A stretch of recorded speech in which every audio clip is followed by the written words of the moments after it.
नमस्कार दोस्तों, आज फिर मैं आपके सामने आया हूँ एक नया कॉन्सेप्ट लेकर जो आपको ज्ञान में मदद करेगा। आपके हिंदी ज्ञान में, हिंदी विषय में आपके ज्ञान को बढ़ोतरी करेगा। आज का जो हमारा टॉपिक है वो आपको पता करना है कौन सा टॉपिक है, क्योंकि मैंने कुछ लिखा नहीं है, कुछ मेंशन नहीं किया है। तो बच्चों, मैंने 2 शब्द लिखे हैं, तो आप पढ़ के बताओ कि इस शब्द को क्या बोलते हैं। ये है चांद और ये है वेरी गुड। दोनों एक जैसे लग रहे हैं ना? दोनों एक जैसे लग रहे हैं। दोनों में डिफरेंस क्या है बताओ? दोनों में डिफरेंस क्या है, अंतर बताओ?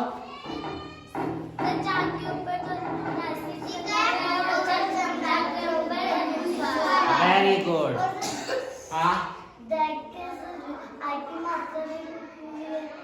हाँ, चलो वो भी सही है कि द की आखिरी मात्रा है, इधर द की आखिरी मात्रा नहीं है, पर वो हमारा टॉपिक नहीं है। टॉपिक ये है कि यहाँ पर तो क्या लग रहा है, अनुनासिक। क्या लग रहा है? अनुनासिक। और यहाँ पर अनुस्वार। यही आज का हमारा टॉपिक है, अनुस्वार और अनुनासिक।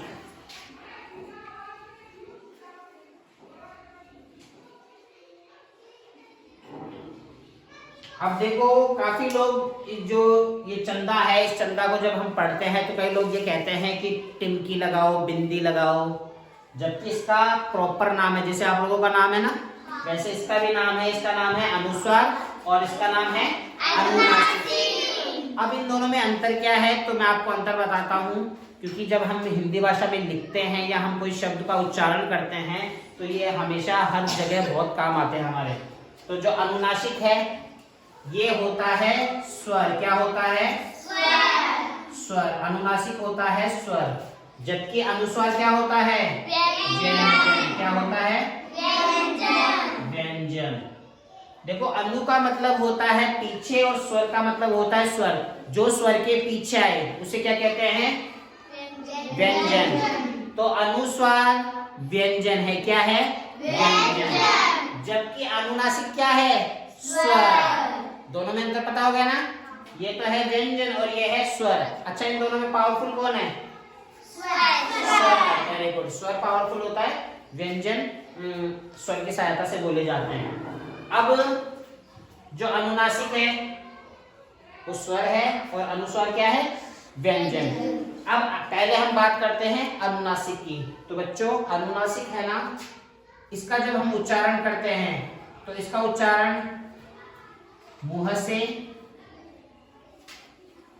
से अधिक और नाक से कम।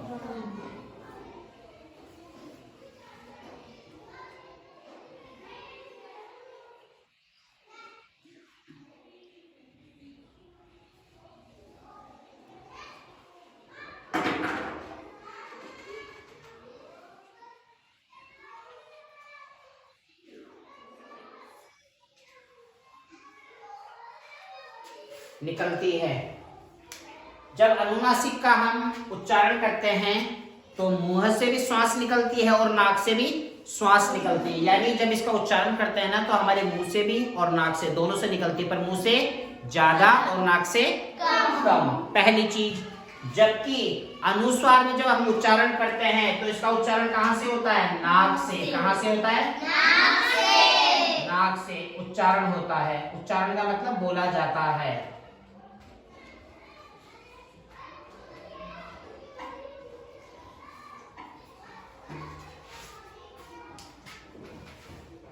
व्यंजन नाक से उच्चारण होता है अनुस्वार का, यानी यहाँ तो दोनों से हो रहा था और यहाँ पर केवल नाक से। अब नाक से होता है, कैसे होता है, ध्यान दो। हमने व्यंजन पढ़े थे, क वर्ग जानते हो ना? अरे क वर्ग जानते हो ना? फिर है च वर्ग, फिर है ट वर्ग, फिर है क वर्ग, फिर है क वर्ग। इन सब में कितने कितने वर्ण हैं? 5। और क का जो आखिरी वर्ण होता है वो है अंग, च का जो आखिरी वर्ण होता है वो ई, और ट का आखिरी वर्ण होता है वो ण, और त का आखिरी वर्ण होता है वो न, और प का आखिरी वर्ण ये सारे के सारे अक्षर क्या कहलाते हैं बेटा? नासिक वर्ण। क्या कहलाते हैं? नासिक वर्ण। नासिक वर्ण। नासिक वर्ण का मतलब होता है इनका उच्चारण कहाँ से होता है? नाक से। कहाँ से होता है? नाक से। किसी भी शब्द में या तो हम ये वर्ण लिख सकते हैं, अगर ये वर्ण ना लिखें तो हम क्या लिखेंगे? ऊपर अनुस्वार। जैसे फॉर एग्जाम्पल मैं बताता हूं, जैसे क वाली लाइन का लिया मैंने, देखो मैंने इसे लिखा तो क्या है? ये जो अंग है ये कौन सी लाइन का है? अंग देखो कौन सी लाइन का है? गया है ना इसके पीछे, तो कौन सी लाइन का है? इस लाइन का है। तो ये ऐसे भी बन सकता है और ऐसे भी बनेगा, तो दोनों के दोनों क्या है? सही है। च वाली लाइन में देखो च है,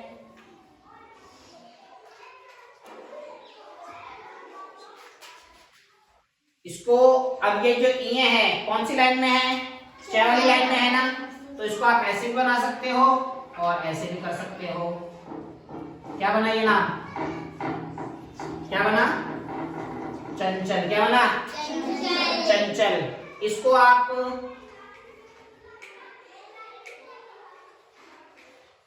देखो ण है, कौन सी लाइन का है? ड लाइन का। कौन सी लाइन का? ड लाइन का। तो हम इसके अनुसार ऐसे भी लगा सकते हैं, यानी अगर आप अनुस्वार लगाना चाहो तो अनुस्वार भी लगा सकते हो। और ये अनुस्वार बदल के कौन सी रूप में बनेगा? तो ड है, तो ड का कौन सा पांचवा वर्ण होता है? ण है, तो ण में बदलेगा ये। त वाली लाइन में कौन सा बनेगा ये? चलो इसमें मैं थोड़ा उल्टा कर रहा हूं। अच्छा मैंने यहाँ लिखा गंदा, तो मुझे ये बताओ यहाँ पर अगर मैं ग लिखूंगा, ग के बाद में कौन आएगा? बताओ कौन सा वर्ण आएगा? न। कौन सा आएगा? न, क्योंकि द कौन सी लाइन का है? त लाइन का, और त का आखिरी वर्ण क्या है? न। तो गंदा। आखिरी अक्षर में प वाली लाइन में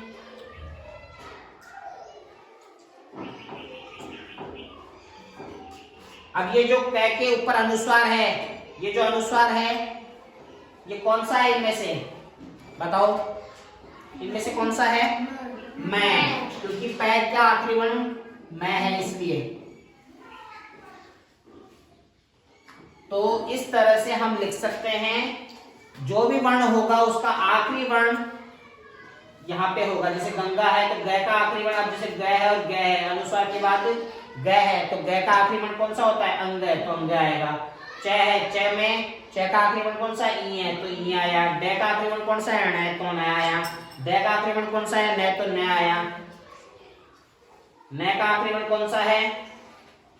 प, तो ये सॉरी प का आखिरी वर्ण है मैं, तो मैं आया। ये तो है नासिक वर्ण की बात। अब हम यहाँ चलते हैं।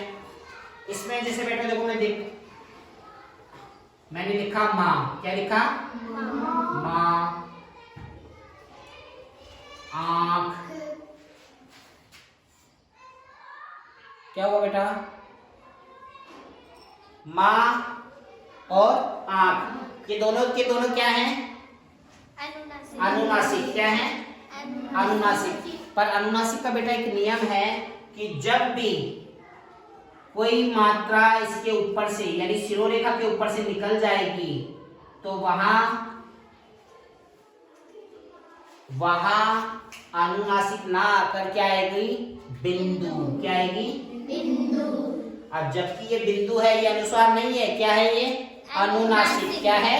अनुनासिक। जैसे मैंने लिखा में, तो ये देखे भी जो बिंदु लग रही है कौन है? अनुस्वार है या अनुनासिक है? अनुनासिक है, क्योंकि शिरोरेखा से जब भी कोई मात्रा ऊपर निकल जाएगी तो वहां पर सहूलियत के हिसाब से बिंदु यानी अनुनासिक लगाया जाता है। एक और एग्जांपल देखो,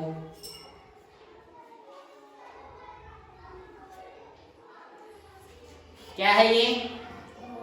गोंद। क्या है? गोंद। अब गोंद के ऊपर भी मैंने देखो अनुस्वार लगाया, तो ये अनुस्वार नहीं है, क्या है? अनुनासिक। अनुनासिक। क्या है? अनुनासिक। समझ गए? जबकि यहाँ पर अनुस्वार के अंदर नाक से उच्चारण होगा और जो भी वर्ण होगा उसका पंचम वर्ण हमेशा लिखा जाएगा। मान लीजिए अगर उसका पंचम वर्ण ना हो पंचम वर्ण ना हो तो हम क्या करेंगे? तो देखिए, अगर मान लीजिए किसी में पंचम वर्ण ना हो, जैसे मैंने लिखा चिन्मय, क्या लिखा? और मैंने लिखा वांग्मय, क्या लिखा? तो देखो मुझे बताओ, ये जो न है, ये न मैं वाली लाइन का है क्या? नहीं है ना। तो इसको आप ऐसे नहीं लिख सकते, जैसे इसको आप ऐसे नहीं लिख सकते, चिन्ह लगा दिया, मैं कर दिया, नहीं लिख सकते, ये गलत है। क्योंकि हमें जो भी अनुस्वार आ रहा है उसका जो सामने वाला वर्ण होगा वो उसी के वर्ग का होना चाहिए। जैसे वांग्मय, ये जो अंग है, ये अंग मैं वाली लाइन का है क्या? इसको भी हम ऐसे ही लिख सकते हैं, वैसे नहीं लिख सकते, ठीक है।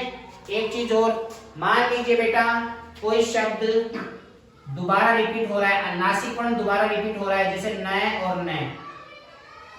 ये न क्या है? नासिक वर्ण है ना, और न के बाद दोबारा कौन आया? नासिक वर्ण। तो ये वर्ण को भी आप अनुस्वार में नहीं बदल सकते। जैसे मान लीजिए किसी बच्चे ने ऐसे कहा कि सर मैं इसको ऐसे भी तो लिख सकता हूँ,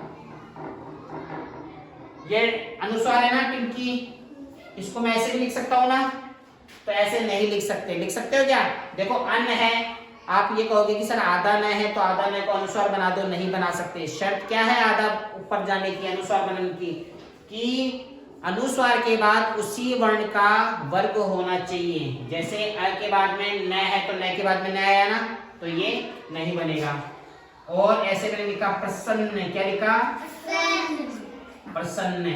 जब दोबारा एक साथ नासिक वर्ण दो बार रिपीट होगा तो भी नहीं बनेगा। अब इसको आप ऐसे नहीं लिख सकते, प्रसन्न ऐसे नहीं लिख सकते, ये क्या होगा? गलत। क्या होगा? गलत। तो दोस्तों, आप अनुनासिक और अनुस्वार में बच्चों को ये अंतर बताइए। बच्चे, काफी बच्चों से जब पूछा जाता है तो बच्चे कहते हैं कि सर चंद्रबिंदु, बोलते इसे चंद्रबिंदु, पर इसका नाम है पर्टिकुलर, क्या है? अनुनासिक। इसको हम बोलते हैं बिंदी या टिमकी, जबकि इसका क्या नाम है? अनुस्वार। अनुनासिक एक स्वर होता है, जबकि अनुस्वार क्या होता है? व्यंजन। क्या होता है? व्यंजन। और ये व्यंजन अपने जो 5 वर्ग हैं, क वर्ग, च वर्ग, ट वर्ग, त वर्ग और प वर्ग, इनके आखिरी वर्ण का ही वर्ण में बदलता है। और जबकि जो अनुनासिक है वो मुंह से अधिक और नाक से कम सांस में निकलती है। और शिरोरेखा से जब भी आपकी मात्रा ऊपर जाएगी तो वहां चंद्र बिंदु ना होकर क्या लगेगी? बिंदी, अनुस्वार, है ना। जबकि वो अनुस्वार नहीं है, क्या है वो?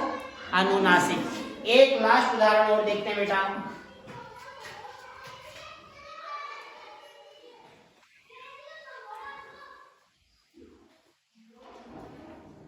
देखो ये दोनों के दोनों शब्द एक जैसे लग रहे हैं ना, जबकि इसको जब हम पढ़ेंगे तो कैसे पढ़ेंगे?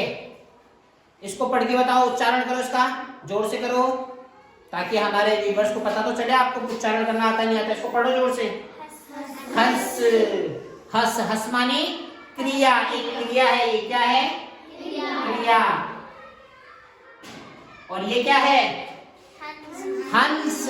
हंस माने पक्षी, क्या है? पक्षी। पक्षी। तो देखिए दोस्तों, अगर आपको अनुस्वार और अनुनासिक का पता रहेगा तो आप शब्दों के उच्चारण अच्छी तरह से कर सकते हैं। लिखते समय आपसे गलती बहुत कम होगी।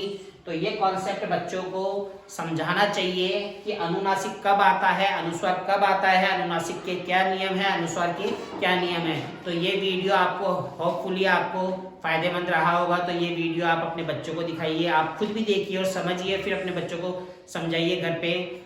और ऐसे मजेदार वीडियो देखते रहिए हमारे चैनल पर। और आप पिछले वीडियो भी अगर हमारे देखेंगे तो वो वीडियो हिंदी, गणित, इंग्लिश और जीके से रिलेटेड हैं, तो आप उन वीडियो को भी देख सकते हैं, उनसे भी आपका ज्ञानार्जन बढ़ा सकते हैं। और फिर मिलते हैं फिर आपसे नेक्स्ट वीडियो में, तब तक के लिए बाय।